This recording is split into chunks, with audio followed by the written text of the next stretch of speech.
Hello, आप सभी का मेरे चैनल में स्वागत है। आशा है कि सभी लोग ठीक होंगे। ये वीडियो रॉबर्ट ग्रीन द्वारा लिखित द 48 रूल्स ऑफ पावर पहले कानून के बारे में है। वह पैसे से भी प्यार करता था क्योंकि वह एक असाधारण जीवन शैली जीता था। फॉकवेट चतुर था और राजा के लिए बहुत अपरिहार्य था। इसलिए जब 1661 में प्रधानमंत्री जूल्स माजारिन की मृत्यु हो गई तो वित्त मंत्री को उत्तराधिकारी नामित किए जाने की उम्मीद थी। इसके बजाय राजा ने पद समाप्त करने का निर्णय लिया। इस और अन्य संकेतों से फॉकवेट को संदेह हो गया कि वह पक्ष से बाहर हो रहा है और इसलिए उसने दुनिया की अब तक की सबसे शानदार पार्टी का आयोजन करके राजा के साथ खुद को खुश करने का फैसला किया।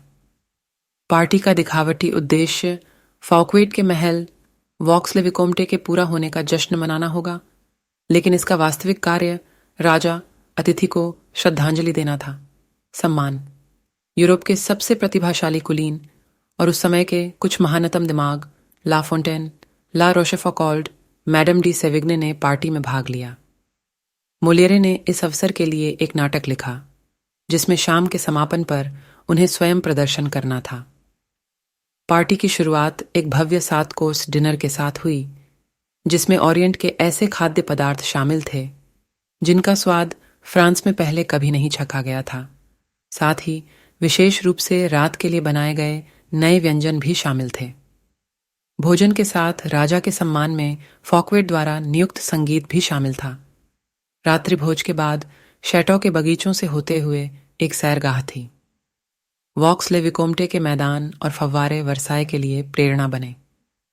फॉकवेट व्यक्तिगत रूप से युवा राजा के साथ झाड़ियों और फूलों की क्यारियों की ज्यामितीय रूप से संरेखित व्यवस्था के माध्यम से गए। बगीचों की नहरों पर पहुंचकर उन्होंने आतिशबाजी का प्रदर्शन देखा, जिसके बाद मोलियरे के नाटक का प्रदर्शन हुआ। पार्टी रात तक अच्छी चली और हर कोई इस बात से सहमत था कि यह अब तक का सबसे आश्चर्यजनक समारोह था जिसमें उन्होंने भाग लिया था। अगले दिन फॉकवेट को राजा के प्रमुख बंदूकधारी डियार्टगनन ने गिरफ्तार कर लिया। 3 महीने बाद उन पर देश के खजाने से चोरी करने का मुकदमा चलाया गया।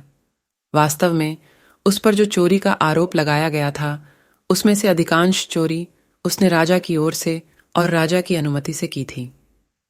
फॉकवेट को दोषी पाया गया और उसे फ्रांस की सबसे अलग जेल में भेज दिया गया, जो पायरेनीस पर्वत की ऊंचाई पर थी, जहां उसने आखिरी बार बिताया उनके जीवन के 20 वर्ष एकांत कारावास में। व्याख्या लुई 58 सूर्य राजा एक घमंडी और अभिमानी व्यक्ति था जो हर समय ध्यान का केंद्र बनना चाहता था। वह यह बर्दाश्त नहीं कर सकते थे कि विलासिता के मामले में वे किसी से भी आगे निकल जाएं, और निश्चित रूप से अपने वित्त मंत्री से भी नहीं। फॉकवेट की जगह लेने के लिए लुईस ने जीन बैप्टिस्ट कोलबर्ट को चुना, जो अपनी कंजूसी और पेरिस में सबसे नीरस पार्टियां देने के लिए प्रसिद्ध व्यक्ति थे। कोलबर्ट ने यह सुनिश्चित किया कि राजकोष से मुक्त किया गया कोई भी धन सीधे लुई के हाथों में जाए। उस धन से लुई ने उससे भी अधिक भव्य महल बनवाया, फॉकवेट वर्साइल्स का गौरवशाली महल। उन्होंने उन्हीं वास्तुकारों का उपयोग किया और वर्सेल्स में लुई ने उस पार्टी से भी अधिक महंगी पार्टियों की मेजबानी की, जिसके कारण फॉकवेट को अपनी आज़ादी गंवानी पड़ी। आइए स्थिति की जांच करें। पार्टी की शाम, जब फॉकवेट ने लुईस के सामने एक के बाद एक तमाशे पेश किए जिनमें से प्रत्येक पहले से कहीं अधिक शानदार था, उसने कल्पना की कि यह मामला राजा के प्रति उसकी वफादारी और समर्पण का प्रदर्शन है। उन्होंने न केवल यह सोचा था कि पार्टी उन्हें वापस राजा के पक्ष में कर देगी, बल्कि उन्होंने सोचा कि इससे उनकी अच्छी पसंद, उनके संपर्क और उनकी लोकप्रियता का पता चलेगा, जिससे वे राजा के लिए अपरिहार्य हो जाएंगे और यह प्रदर्शित होगा कि वह एक उत्कृष्ट प्रधानमंत्री बनेंगे। इसके बजाय, हालांकि प्रत्येक नए तमाशे, मेहमानों द्वारा फॉकवेट को दी गई प्रत्येक प्रशंसापूर्ण मुस्कान ने लुईस को यह प्रतीत कराया कि उसके अपने दोस्त और प्रजा स्वयं राजा की तुलना में वित्त मंत्री से अधिक मंत्रमुग्ध थे और फॉकवेट वास्तव में अपनी संपत्ति का दिखावा कर रहा था और शक्ति। लुई 28 की चापलूसी करने के बजाय फॉकवेट की विस्तृत पार्टी ने राजा के घमंड को ठेस पहुंचाई। बेशक लुईस इस बात को किसी के सामने स्वीकार नहीं करेगा। इसके बजाय उसने खुद को उस आदमी से छुटकारा पाने का एक सुविधाजनक बहाना ढूंढ लिया जिसने अनजाने में उसे असुरक्षित महसूस कराया था। किसी न किसी रूप में उन सभी का भाग्य ऐसा ही होता है जो स्वामी की आत्म भावना को असंतुलित करते हैं, उसकी घमंड में छेद करते हैं या उसे उसकी श्रेष्ठता पर संदेह करते हैं। जब शाम शुरू हुई, फॉकवेट दुनिया के शीर्ष पर था। जब तक यह समाप्त हुआ, वह सबसे नीचे था। वोल्टेयर 1694 to 1778 कानून का पालन 1600 के दशक की शुरुआत में इतालवी खगोल शास्त्री और गणितज्ञ गैलीलियो ने खुद को एक अनिश्चित स्थिति में पाया। वह अपने अनुसंधान का समर्थन करने के लिए महान शासकों की उदारता पर निर्भर थे और इसलिए सभी पुनर्जागरण वैज्ञानिकों की तरह वह कभी कभी अपने आविष्कारों और खोजों को उस समय के प्रमुख संरक्षकों को उपहार देते थे। उदाहरण के लिए एक बार उन्होंने ड्यूक ओन ऑफ गोंजागा को अपना आविष्कार किया हुआ एक सैन्य कंपास भेंट किया। फिर उन्होंने मेडिसिस को कंपास के उपयोग को समझाने वाली एक पुस्तक समर्पित की। दोनों शासक आभारी थे और उनके माध्यम से गैलीलियो को पढ़ाने के लिए और अधिक छात्र मिल सके। हालांकि खोज चाहे कितनी भी बड़ी क्यों न हो, उनके संरक्षक आमतौर पर उन्हें उपहार देते थे, नकद नहीं। इससे निरंतर असुरक्षा और निर्भरता का जीवन बना रहा। उसने सोचा, कोई आसान तरीका होना चाहिए। 1610 में गैलीलियो ने एक नई रणनीति अपनाई जब उन्होंने बृहस्पति के चंद्रमाओं की खोज की। खोज को अपने संरक्षकों के बीच विभाजित करने के बजाय एक को वह दूरबीन देना जिसका उसने उपयोग किया था, दूसरे को एक पुस्तक समर्पित करना इत्यादि, जैसा कि उसने अतीत में किया था, उसने विशेष रूप से मेडिसिस पर ध्यान केंद्रित करने का निर्णय लिया। उन्होंने मेडिसी को एक कारण से चुना।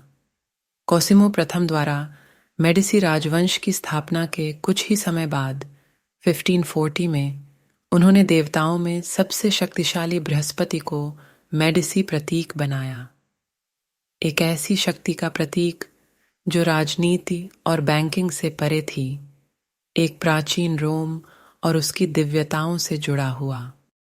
गैलीलियो ने बृहस्पति के चंद्रमाओं की अपनी खोज को मेडिसिस की महानता का सम्मान करने वाली एक लौकिक घटना में बदल दिया। खोज के कुछ ही समय बाद उन्होंने घोषणा की कि चमकीले तारे बृहस्पति के चंद्रमा ने खुद को स्वर्ग में स्थापित कर दिया है। ठीक उसी समय जब कोसिमो इल सिंहासनारूढ़ हुए थे, उन्होंने कहा कि चंद्रमाओं की संख्या 4 मेडिसिस की संख्या के अनुरूप है। कोसिमो लाइवियो के 3 भाई थे और चंद्रमा बृहस्पति की परिक्रमा करते थे, क्योंकि ये 4 बेटे राजवंश के संस्थापक कोसिमो प्रथम की परिक्रमा करते थे। संयोग से अधिक इससे पता चला कि स्वर्ग स्वयं मेडिसी परिवार के प्रभुत्व को दर्शाता है। खोज को मेडिसिस को समर्पित करने के बाद गैलीलियो ने एक प्रतीक बनाया जो बृहस्पति को एक बादल पर बैठा हुआ दर्शाता है, जिसके चारों ओर 4 सितारे चक्कर लगा रहे हैं, और इसे सितारों के साथ अपने संबंध के प्रतीक के रूप में कोसिमो आइवी को प्रस्तुत किया। 1610 में कोसिमो द्वितीय ने पूर्ण वेतन पर गैलीलियो को अपना आधिकारिक दरबारी दार्शनिक और गणितज्ञ बनाया। एक वैज्ञानिक के लिए यह जीवन भर का तख्ता पलट था। संरक्षण की भीख मांगने के दिन खत्म हो गए। व्याख्या एक झटके में गैलीलियो ने अपनी नई रणनीति से वर्षों की भीख मांगने की तुलना में अधिक लाभ प्राप्त किया। कारण सरल है, सभी मास्टर अन्य लोगों की तुलना में अधिक प्रतिभाशाली दिखना चाहते हैं। उन्हें विज्ञान या अनुभवजन्य सत्य या नवीनतम आविष्कार की परवाह नहीं है, उन्हें अपने नाम और अपनी महिमा की परवाह है। गैलीलियो ने मेडिसिस को उनके नाम को ब्रह्मांडीय शक्तियों के साथ जोड़कर असीम रूप से अधिक गौरव प्रदान किया, जितना उन्होंने उन्हें किसी नए वैज्ञानिक गैजेट या खोज का संरक्षक बनाकर दिया था। वैज्ञानिक दरबारी जीवन और संरक्षण की अनियमितताओं से भी बचे नहीं हैं। उन्हें भी उन स्वामियों की सेवा करनी चाहिए जो बटुए की डोर पकड़ते हैं, और उनकी महान बौद्धिक शक्तियां स्वामी को असुरक्षित महसूस करा सकती हैं, जैसे कि वह केवल एक बदसूरत अपमानजनक काम के लिए धन मुहैया कराने के लिए वहां मौजूद थे। एक महान कार्य का निर्माता यह महसूस करना चाहता है कि वह केवल वित्त पोषण प्रदाता से कहीं अधिक है।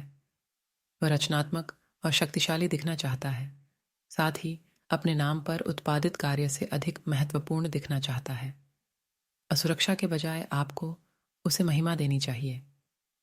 गैलीलियो ने अपनी खोज से मेडिसिस के बौद्धिक अधिकार को चुनौती नहीं दी या उन्हें किसी भी तरह से हीन महसूस नहीं कराया। वस्तुतः उन्हें सितारों के साथ संरेखित करके उन्होंने उन्हें इटली के दरबारों में शानदार ढंग से चमकाया। उसने गुरु को परास्त नहीं किया, उसने गुरु को अन्य सभी को परास्त कर दिया। सत्ता की कुंजी हर किसी में असुरक्षाएं होती हैं। जब आप खुद को दुनिया में दिखाते हैं और अपनी प्रतिभा का प्रदर्शन करते हैं, तो आप स्वाभाविक रूप से सभी प्रकार की नाराजगी, ईर्ष्या और असुरक्षा की अन्य अभिव्यक्तियां पैदा करते हैं। इसकी उम्मीद की जा रही है।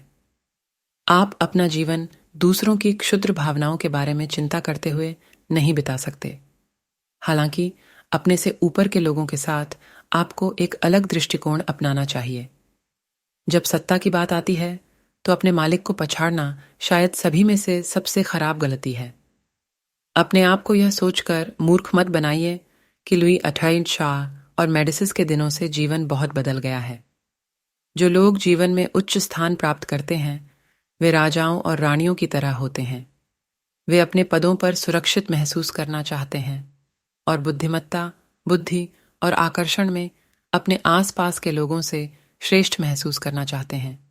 यह मानना एक घातक लेकिन आम गलत धारणा है कि अपने उपहारों और प्रतिभाओं को प्रदर्शित करके और उनकी प्रशंसा करके आप गुरु का स्नेह जीत रहे हैं। वह सराहना का दिखावा कर सकता है, लेकिन अपने पहले अवसर पर वह आपकी जगह किसी कम बुद्धिमान, कम आकर्षक, कम खतरनाक व्यक्ति को ले लेगा, जैसे लुई 28वां ने चमचमाते फॉकवेट की जगह नरम कोलबर्ट को ले लिया था। और लुई की तरह वह सच्चाई को स्वीकार नहीं करेगा, बल्कि आपकी उपस्थिति से छुटकारा पाने का बहाना ढूंढ लेगा। इस कानून में 2 नियम शामिल हैं जिन्हें आपको अवश्य समझना चाहिए। सबसे पहले, आप अनजाने में केवल स्वयं बनकर किसी गुरु से आगे निकल सकते हैं। ऐसे स्वामी हैं जो दूसरों की तुलना में अधिक असुरक्षित हैं, राक्षसी रूप से असुरक्षित हैं। आप स्वाभाविक रूप से अपने आकर्षण और अनुग्रह से उन्हें मात दे सकते हैं। फेंजा के राजकुमार एस्टोर्रे मैनफ्रेडी से अधिक प्राकृतिक प्रतिभा किसी के पास नहीं थी। इटली के सभी युवा राजकुमारों में सबसे सुंदर, उसने अपनी उदारता और खुली भावना से अपनी प्रजा को मोहित कर लिया। वर्ष 1500 में सेसारे बोर्गिया ने फेंजा की घेराबंदी की। जब शहर ने आत्मसमर्पण कर दिया, तो नागरिकों को क्रूर बोर्गिया से सबसे बुरी उम्मीद थी, जिसने हालांकि शहर को छोड़ने का फैसला किया। उसने बस इसके किले पर कब्जा कर लिया, इसके किसी भी नागरिक को मार नहीं डाला, और उस समय 18 वर्षीय राजकुमार मैनफ्रेडी को अपने साथ रहने की अनुमति दी, उसका दरबार पूर्ण स्वतंत्रता में। हालांकि कुछ सप्ताह बाद सैनिकों ने एस्टोर्रे मैनफ्रेडी को रोमन जेल में खींच लिया। उसके 1 साल बाद उसका शव तिब्बर नदी से निकाला गया। उसके गले में एक पत्थर बंधा हुआ था। बोर्गिया ने देशद्रोह और साजिश के किसी प्रकार के मनगढ़ंत आरोप के साथ इस भयानक कृत्य को उचित ठहराया, लेकिन वास्तविक समस्या यह थी कि वह कुख्यात और असुरक्षित था। वह युवक बिना कोशिश किए ही उस पर भारी पड़ रहा था। मैनफ्रेडी की प्राकृतिक प्रतिभा को देखते हुए राजकुमार की मात्र उपस्थिति ने बोर्गिया को कम आकर्षक और करिश्माई बना दिया। सबक सरल है। यदि आप आकर्षक और श्रेष्ठ बनने में मदद नहीं कर सकते, तो आपको घमंड के ऐसे राक्षसों से बचना सीखना चाहिए। या तो वह या सेसरे बोर्गिया की संगति में अपने अच्छे गुणों को म्यूट करने का एक तरीका खोजें। दूसरा, यह कभी न सोचें कि चूंकि स्वामी आपसे प्रेम करता है, आप जो चाहें वह कर सकते हैं। पूरी किताबें उन पसंदीदा लोगों के बारे में लिखी जा सकती हैं जो आगे बढ़ने का साहस करने के कारण अपनी स्थिति को हल्के में लेने के कारण पक्ष से बाहर हो गए।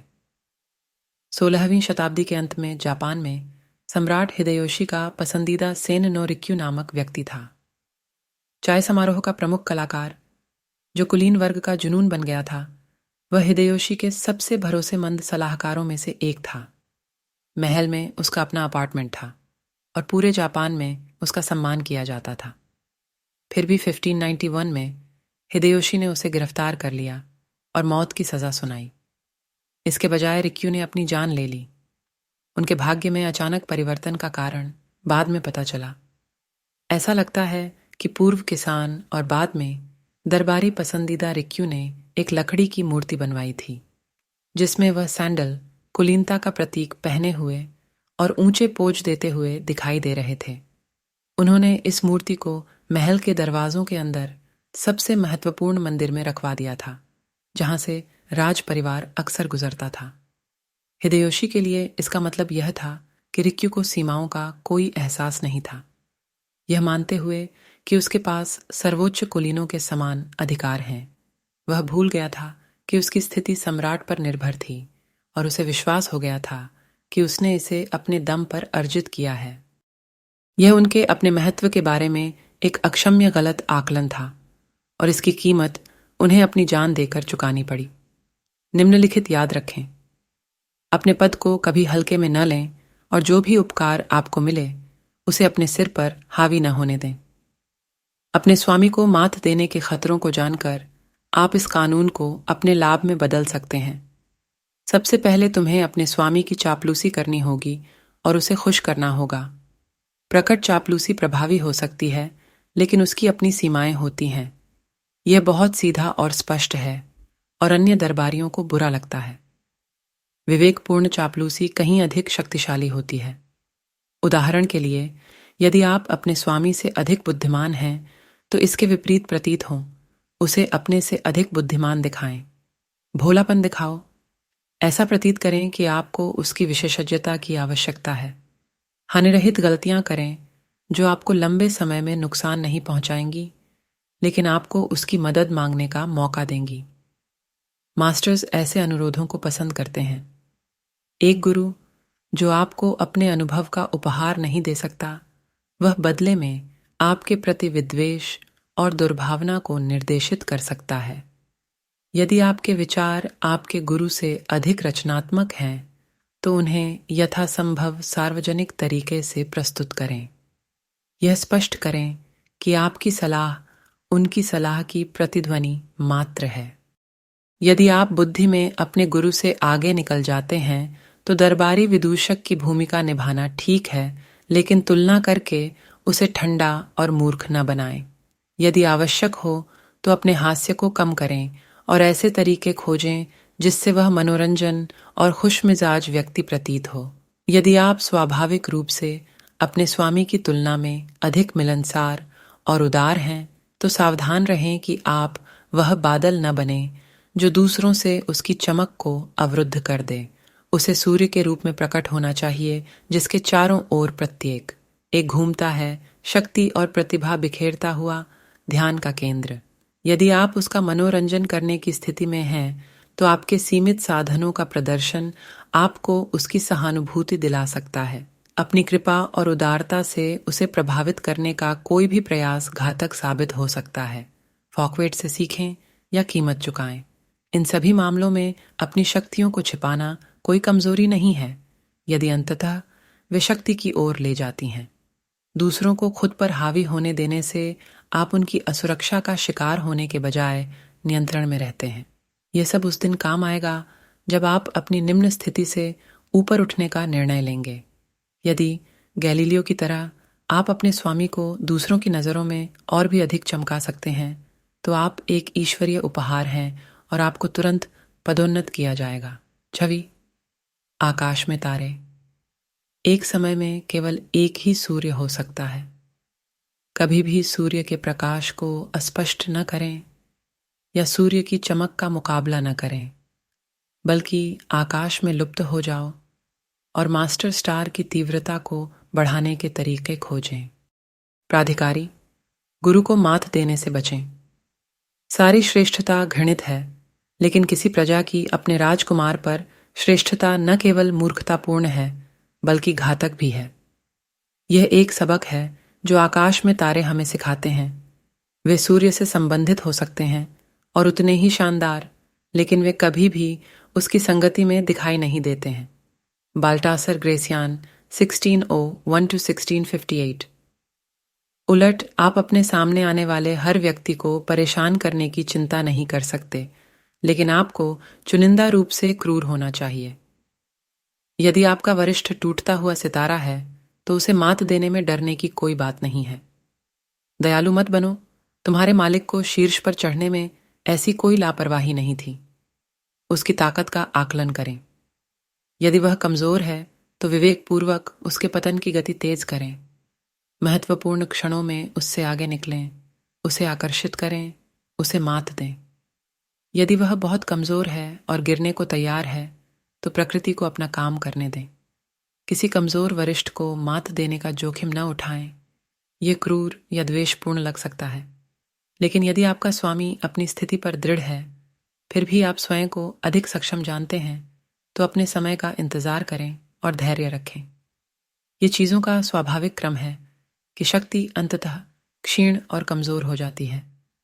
आपका स्वामी किसी दिन गिर जाएगा, और यदि आप इसे सही ढंग से निभाते हैं तो आप जीवित रहेंगे और किसी दिन उससे आगे निकल जाएंगे। यह सब पहले लॉ के बारे में है और दूसरा लॉ अगले वीडियो में है। इसलिए कृपया इस चैनल से जुड़े रहने के लिए हमारे चैनल को सब्सक्राइब करें। और अगर आपको यह ऑडियो बुक पसंद है तो कृपया लाइक बटन दबाएं। धन्यवाद।